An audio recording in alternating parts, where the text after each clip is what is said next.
Assalamualaikum warahmatullahi wabarakatuh. Perkenalkan, nama saya Afifah Ramadhani dan ini rekan saya Yuliana.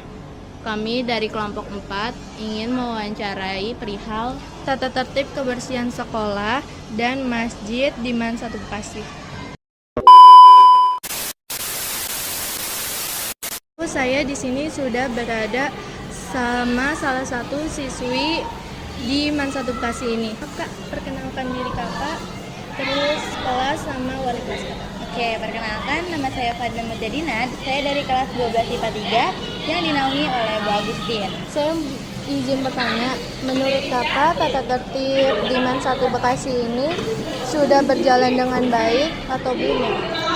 Mungkin kalau dibilang sempurna belum ya, tapi dari tahun ke tahun ini adalah tahun yang kembali ketat lagi, tata tertibnya kembali membaik, tapi masih banyak menemukan kekurangan-kekurangan di dalamnya. Pertanyaan kedua itu, apakah kebersihan di masjid sudah benar-benar bersih? Tadi bilang belum sih, karena ya dari segi karpet masjid yang dicucinya belum rutin, kemudian di masjid lantai 2 itu masih banyak debu, sehingga ketika sholat ya masih bisa dibilang kotor. Oke, pertanyaan terakhir kak, apakah pendapat kakak mengenai siswi yang sholat di masjid diganggu oleh temannya? Jelas ya, itu perbuatan yang tidak diperbolehkan, bahkan dalam agama pun diatur bahwa ketika teman sedang beribadah kita tidak boleh mengganggunya. Terima kasih ya kak. Maaf. Di sini saya akan mewawancarai Kak Dela. Misi Kak, mau nanya, menurut Kakak tata tertib di Man 1 Bekasi ini berjalan dengan baik atau tidak Kak? Menurut saya sejauh ini selama saya menjadi pembina eskul, melihat tata tertib yang ada di Man 1 Bekasi itu sudah sangat berjalan dengan baik. Cuma ada beberapa siswa atau siswi yang melanggar aturan tersebut, nggak disiplin. Contoh kayak jamnya masuk kan itu jam 7 ya, jam 7. Jadi wajar kalau misalkan daripada lebih dari jam 7 itu ada siswi yang telat dan tidak masuk mata pelajaran pertama.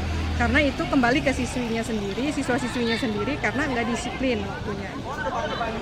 Apakah kebersihan di masjid atau toilet masjid sudah benar-benar bersih Kak?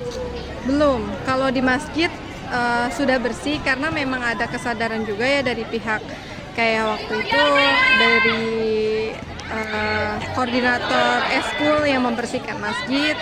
Tapi untuk kesadaran siswa menjaga kebersihan masjid dan toilet itu sangat-sangat jauh gitu. Jadi perlu kesadaran dari setiap siswa.